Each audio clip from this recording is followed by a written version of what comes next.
नमस्ते गुरुजी। गुरुजी नमस्ते। नमस्ते बच्चों, नमस्ते। तो बच्चों, आज हम सभी अध्यात्म की बातें सीखेंगे। आप के मन में कोई अगर प्रश्न हो तो पूछिए, मैं प्रयास करूंगा कि उसको बता सकूं। गुरुजी, मनुष्य की योनि के बारे में कुछ चर्चा कीजिए, कुछ बताइए हम सभी को। हाँ, मनुष्य का जो जीवन चक्र है इसमें 5 पड़ाव होते हैं। वो कौन कौन से हैं गुरुजी? पहला हमारा होता है जन्म लेना। उसके बाद दूसरा पड़ाव होता है जीवन को जीना। तीसरा पड़ाव होता है हमारा लास्ट, मृत्यु जिसे कहते हैं। मृत्यु के बाद हमारे 2 पड़ाव बचते हैं, एक मोक्ष की तरफ जाता है, एक 84 की तरफ जाता है। गुरुजी, हमारा जन्म क्यों हुआ है, इस पर कुछ प्रकाश डालिए कि आखिर ये मनुष्य का तन ही क्यों मिला। हाँ, संतों ने लिखा है कि बड़े भाग्य मानुष तन पावा, सुर दुर्लभ सब ग्रंथें गावा। ये मनुष्य का शरीर देवताओं को भी दुर्लभ है, देवता भी तरसते हैं। कारण ये है कि ये मनुष्य का जो तन है, इसके लिए आगे लिखा गया है, साधन धाम मोक्ष कर द्वारा, पाइन तहीं पर लोक संवारा।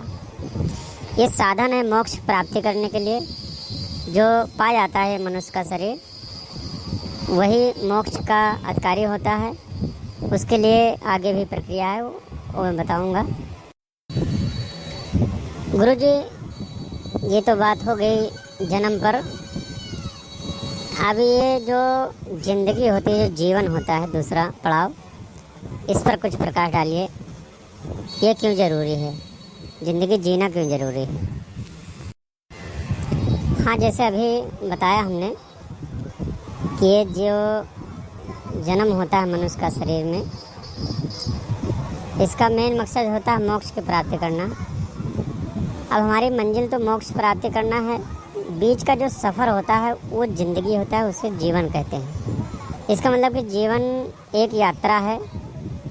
इस यात्रा को हमें तय करना होता है और इस यात्रा में सुख भी मिलते हैं, दुख भी मिलते हैं, कठिनाइयाँ का सामना भी करना पड़ता है, बहुत सारी समस्याएं भी झेलनी पड़ती हैं। जी गुरुजी, अब हमारा आता है तीसरा पड़ाव, जिसे आपने मृत्यु बताया। मृत्यु के बारे में कुछ आप प्रकाश डालिए।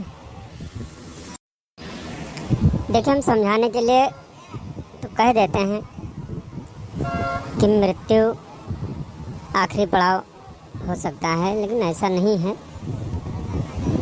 अभी हमने बताया था पहले कि मृत्यु के बाद भी 2 पड़ाव होते हैं। मृत्यु को हम ऐसे देखते हैं कि जैसे किसी सफ़र में एक मोड़ आता है। मृत्यु एक मोड़ की तरह है, क्योंकि मृत्यु के मोड़ पर 2 रास्ते हैं, एक 84 लाख योनियों की तरफ जाते हैं, एक मुक्ति की तरफ जाते हैं। अब मृत्यु तक पहुँचते पहुँचते जो हमारा सफ़र होता है, उसके बीच में बहुत सारे लोगों से मिलना होता है, हमें गुरुओं से भी मिलना होता है। कोई ऐसा सच्चा गुरु मिल जाता है जो हमारे जीवन चक्र के बारे में बता देता है, हमारे अस्तित्व के बारे में बता देता है, परमात्मा से मिला देता है, आत्मज्ञान और तत्व ज्ञान का बोध करा देता है।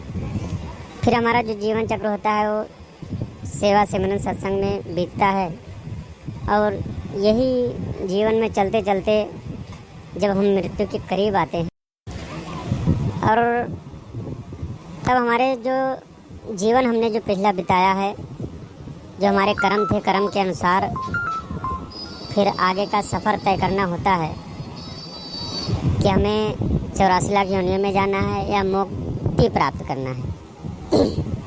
अगर हमने सेवा सिमरन सत्संग किया है, प्रभु की प्राप्ति करके ईश्वर का गुणगान किया है, इनकी भक्ति की है और हमारा अंतिम सांस जो है वो ईश्वर के चरणों में ध्यान करते हुए अगर हमारा अंतिम सांस छूटता है, शरीर हम त्याग करते हैं अगर ईश्वर के ध्यान में, तो फिर हमारा दूसरा रास्ता होता है कि हमें मोक्ष की प्राप्ति हो जाती है।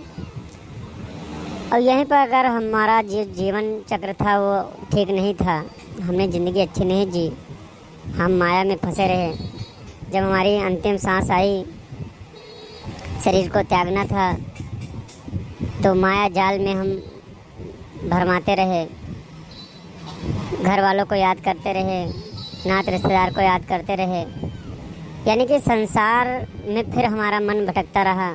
तो लास्ट के समय जो हमारी, जिसे हम मृत्यु कहते हैं, उस अंतिम श्वास में अगर हम इस माया में विभ्रमित करते रहे तो फिर हमारा ये दूसरा पड़ाव होता है, आखिरी पड़ाव, जिसे हम 84 लाख योनियाँ में फिर चले जाते हैं। जी गुरुजी, इसका मतलब है कि अगर हमें मुक्ति प्राप्त करना है तो जन्म के बाद जो हमारा जीवन चक्र होता है, जो ज़िंदगी होती है, जो यात्रा होती है, इस यात्रा में हमें सच्चे गुरु का खोज करके आत्मज्ञान प्राप्त करना, ईश्वर का दर्शन प्राप्त करके ईश्वर की भक्ति करते हुए अगर हम जीवन व्यतीत करते हैं तो हमारी आखिरी जो सांस होती है वो ईश्वर के ध्यान में ही गुजर जाती है, तो हमें मुक्ति प्राप्त हो सकती है। हाँ जी, हमने भी सुना है कि अंतमति स्वगति, हमारा ध्यान अंत में जहाँ होगा हमारी गति वहीं पर होने वाली है। अगर ईश्वर में ध्यान है तो हम ईश्वर में विलीन हो जाएंगे, यानी मुक्ति मिल जाएगी। अगर माया में ध्यान है तो हम फिर माया में भ्रमित होंगे और फिर हम लक्ष्य 84 में भटकते रहेंगे।